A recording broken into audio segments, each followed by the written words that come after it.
Alors bonsoir, le Tania, étude du jour. « 9 Iyar 5785, l'écouter à Marim, chapitre 46. » Ah oui, excusez-moi 2 secondes.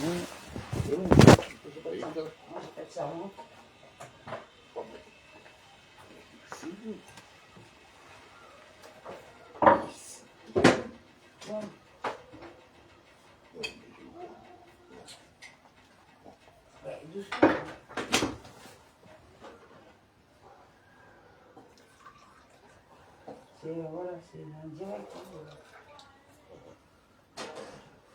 Il est temps.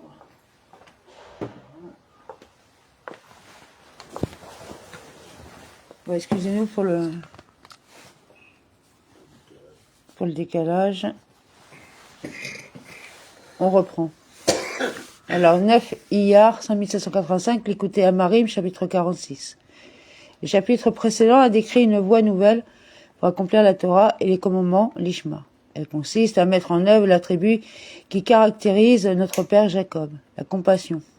Il convient en l'occurrence d'éveiller en son esprit une grande compassion pour l'âme et sa source, la Shérina.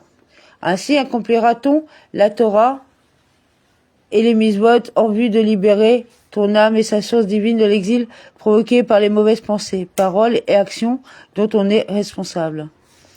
Avec ce nouveau chapitre, Rabbi Gino Zalman de Mémoire bénie va établir à quel point est accessible, très très proche, pour reprendre les mots même du Tanya, la révélation de l'amour caché de Dieu que chaque juif porte naturellement en son cœur, brûlant alors comme un amour flamboyant. Il conduira à l'accomplissement de la Torah et des mitzvot et permettra de rompre toutes les entraves au service de Dieu. L'approche qui va être décrite est également nouvelle dans la mesure où, prenant appui sur une disposition naturelle, elle n'est plus liée à un exercice personnel exigeant de la méditation. Une réflexion plus générale le remplacera. Tel est son cheminement.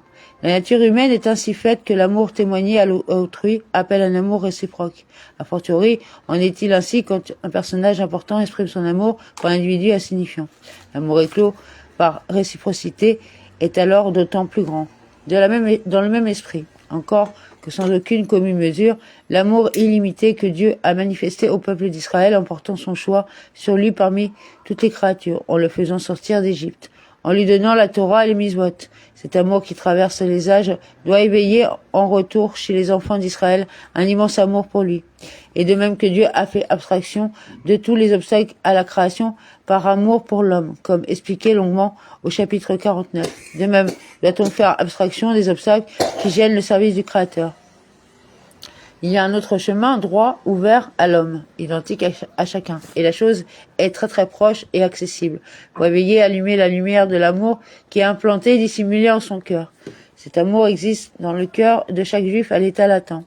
Il est donc très aisé de le révéler dès lors, de sorte qu'elle éclaire avec sa lumière intense comme un feu ardent dans l'état de révélation de son cœur et de son esprit, au point de faire don de son âme pour Dieu, ainsi que son corps et de ce qu'il possède, et cela sera fait de tout son cœur et de toute son âme et pouvoir avec la ferveur sans limite de l'essence de l'âme du fond de son cœur en vérité absolue.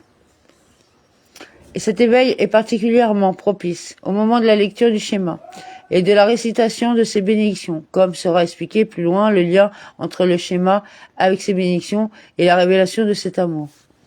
Et c'est le chemin pour révéler un tel amour. Quand il prendra en son cœur ce qui dit le verset, comme dans l'eau, le visage répond au visage, ainsi le cœur de l'homme à l'homme. Cela signifie que tout comme dans le cas de l'apparence et la forme du visage qu'un homme présente à l'eau, c'est cette forme-là même qui lui apparaît dans l'eau.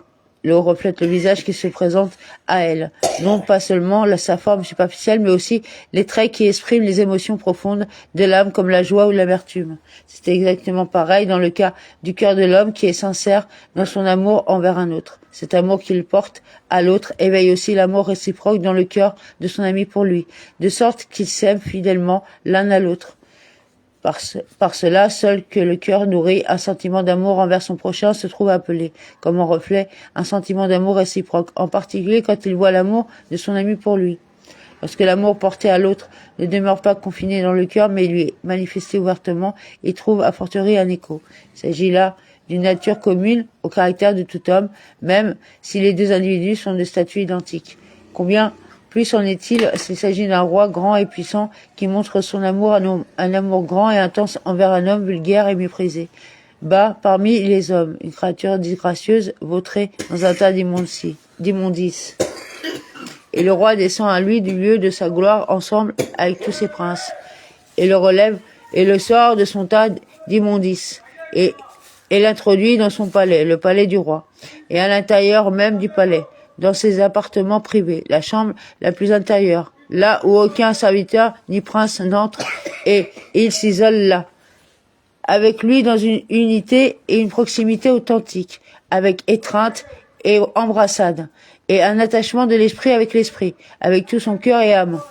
Lorsqu'un si grand roi témoigne d'une affection et d'une proximité si grande envers un individu si misérable, combien plus encore s'éveillera automatiquement l'amour double et redoublé dans le cœur de l'individu vulgaire et bas envers la personne du roi, avec un attachement de l'âme véritablement du cœur et de l'âme, des profondeurs du cœur sans limite. Et même si son cœur est comme un cœur de pierre, qui n'est pas facilement éveillé à un sentiment d'amour envers autrui, il fondra et deviendra comme de l'eau, et son âme se déversera comme de l'eau, une âme languissante d'amour pour le roi. Rabbi Genu Zalman, demeure béni, va à présent démontrer que cette image correspond dans tous ses détails, mais sans aucune commune mesure, à la relation de Dieu, roi du monde, avec Israël. Alors, en Égypte, dans un état de grande déchéance spirituelle, Israël a pourtant reçu le témoignage d'amour sans limite de Dieu, qui est lui-même descendu pour le délivrer et l'élever jusqu'au plus haut sommet, lors du don de la Torah par laquelle s'accomplit l'union absolue avec lui. Par ailleurs, il n'est pas ici question d'un fait passé, mais bien au contraire, d'un témoignage d'amour qui se renouvelle en tout temps et à tout instant, franchissant les époques, traversant les âges, ainsi qu'il sera expliqué plus loin. Ainsi, comme dans l'eau, le visage répond au visage. En s'attachant à cette pensée, chacun révélera en son cœur un amour intense pour Dieu. Amen, ve amen.